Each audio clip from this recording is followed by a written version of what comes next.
معالج کے لیے انتظار کا وقت تو ابھی بھی زیادہ ہے، لیکن یہ لوگ خوش ہیں کہ انہیں ڈاکٹرز کے پاس آئی کے لیے اب زیادہ سفر نہیں کرنا پڑتا۔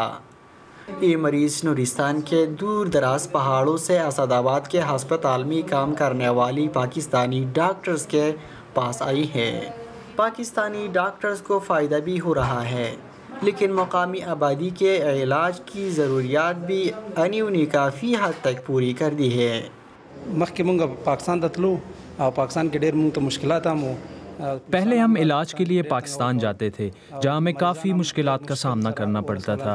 وہاں پولیس بھی ہمیں تنگ کرتی تھی اور مریضوں کو بھی تکلیف سے گزرنا پڑتا تھا۔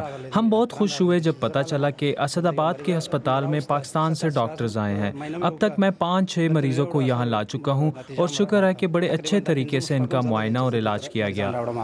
او تر اوسه شکر الحمدلله ښه نتیجه راکړې۔ معالج رخسانہ علی کراچی سے کنڑ آئے ہیں۔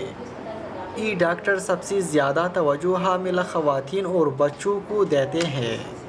ان کا کہنا ہے کہ امن و امان کی مخدوش صورتحال کے باعث سب سے زیادہ خطرہ ماں اور بچے کی زندگیوں کو لاحق ہوتا ہے۔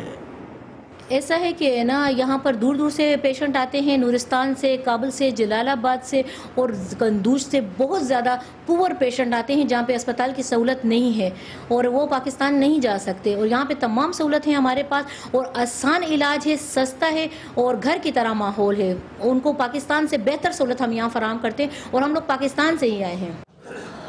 دور دراز علاقوں سے آنے والے مریضوں کی تکالیف یہاں پہنچنے تک کئی گنا بڑھ چکی ہوتی ہے اور مہنگی ہسپتالوں میں علاج ہر کسی کی بس میں نہیں ہوتا۔